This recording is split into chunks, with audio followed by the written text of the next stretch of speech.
faculty member, I did not expect to be speaking in front of you so soon. But Reverend Durkee asked me to be a fill-in chapel speaker this fall, a pinch hitter, so to speak, when the scheduled student speaker had to reschedule, as actually is the case this week. As a global issues teacher, I wanted to begin with the current event. 3 weeks ago, at the United States Air Force Academy in Colorado, racial slurs were found written on dormitory bulletin boards of 5 black students at the Academy's Associated Prep School. The head of the Academy, Lieutenant General J. Silveria, called all 4,000 cadets and 1,500 staff members together and addressed them for 5 minutes. Raz, would you please play the excerpt from that speech?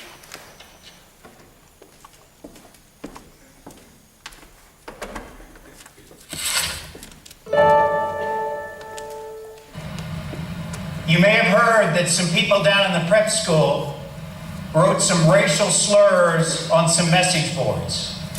If you haven't heard that, I wanted you to hear it from me. If you're outraged by those words, then you're in the right place. That kind of behavior has no place at the prep school, it has no place at USAFA, and it has no place in the United States Air Force. If you can't treat someone with dignity and respect, then you need to get out. If you can't teach someone from another gender, whether that's a man or a woman, with dignity and respect, then you need to get out. If you demean someone in any way, then you need to get out. And if you can't treat someone from another race or a different color skin with dignity and respect, then you need to get out. Grab your phones. I want you to videotape this so that you have it, so that you can use it.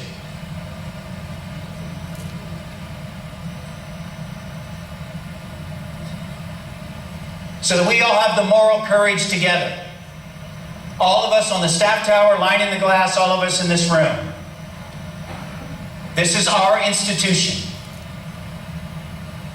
And if you need it, and you need my words, then you keep these words. And you use them, and you remember them, and you share them, and you talk about them. If you can't treat someone with dignity and respect, then get out.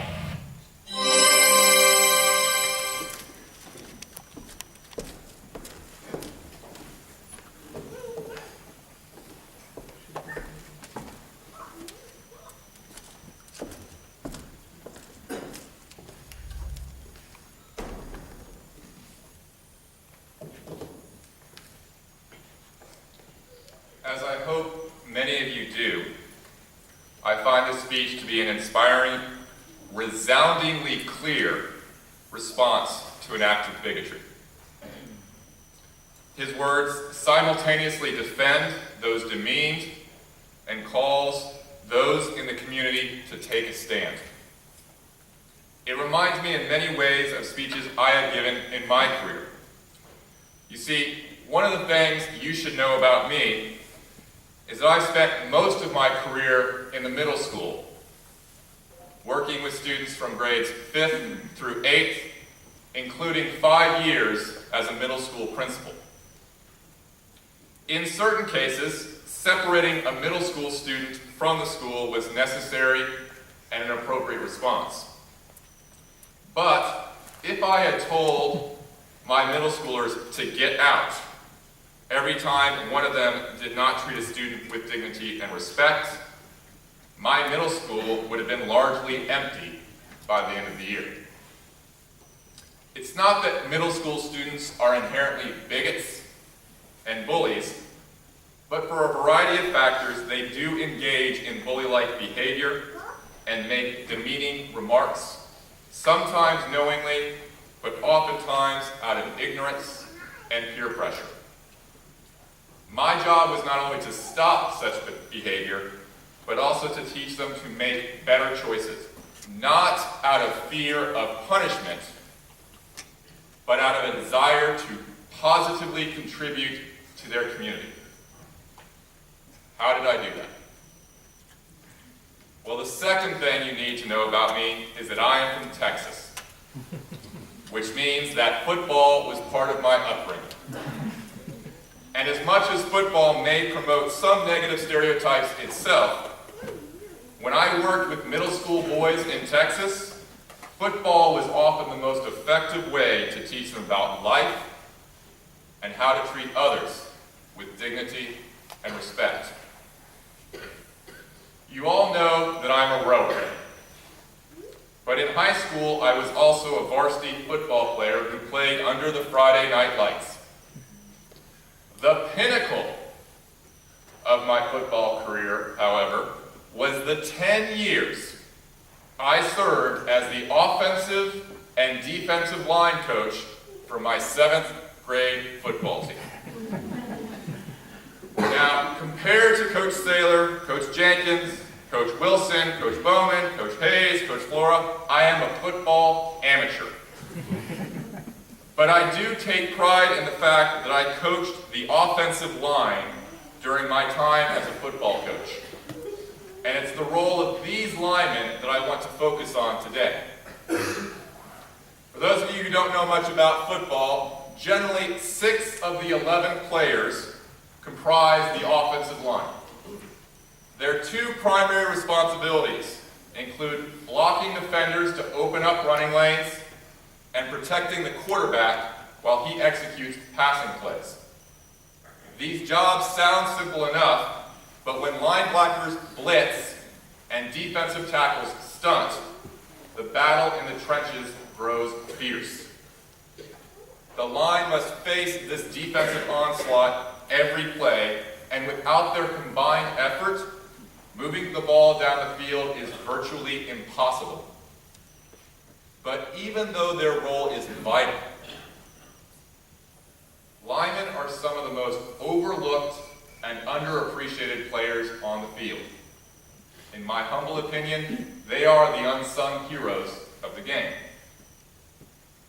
Linemen protect their teammates and help them to succeed, and they do it knowing they probably won't be recognized or praised for their efforts. In fact, one of the first things I told my linemen was never to expect any credit for a touchdown, except from me. On the contrary, I told them to expect to be the first ones blamed if the quarterback was sacked or the offense was sputtering. If you don't believe me, then just watch a college or NFL football game. See how many times an offensive lineman makes a highlight reel or an instant replay. When a running back or a receiver scores a touchdown, listen to the announcers. Do they make a lot of comments about the blocking from the line? Sometimes, but rarely. More often than not, you'll hear a generic comment about good pass blocking or plenty of time to throw. That's it. At my old all-boys school in Texas, we had a gigantic courtyard where every day 5th and 6th grade boys would play pickup games of touch football during lunch. Each day when I walked by, I would see a similar disinterest in the line. In most of these courtyard games, one quarterback and a slew of wide receivers would race around the grass. But every once in a while, I would glimpse one lone middle school student who stayed behind to stop the blitz after the required 5-second count before rushing the quarterback. Completed before they had to rush the quarterback. So why does no one, from a 5th grader to a professional sportscaster, take a serious interest in the offensive line? There's some obvious answers. Most linemen rarely, if ever, touch the ball, which means they don't run, catch, or score touchdowns. But I think there's a simpler answer. People naturally tend to be self-focused, whether that's because they're self-conscious or because they're self-centered. Most players want the ball and the glory. It takes a lot of character and courage to put the needs of others, the needs of your team, ahead of your own personal wants, desires, and fears. Think about it. how many of you would be willing to stand your ground, take a hard hit, and block so that someone else could score the touchdown? It can be scary, it's certainly hard to do, but it's also quite noble. That's why I loved coaching the line. We were in the business of protecting others, of serving others, of giving the dignity to someone else. Whether or not we were recognized was irrelevant. We did it because we put the interests of the team ahead of our own. Now that I've done enough boasting about offensive linemen, let me show you the faces behind the Blair helmets. And I hope I was given an accurate list here.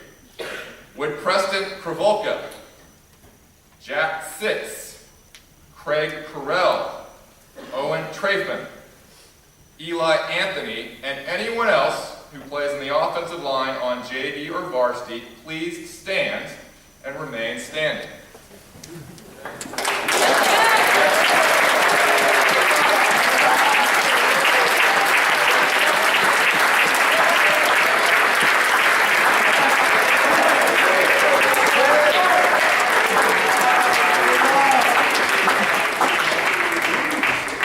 Trying to embarrass these gentlemen, well, maybe a little bit, but having watched multiple games, I wanted to recognize their efforts.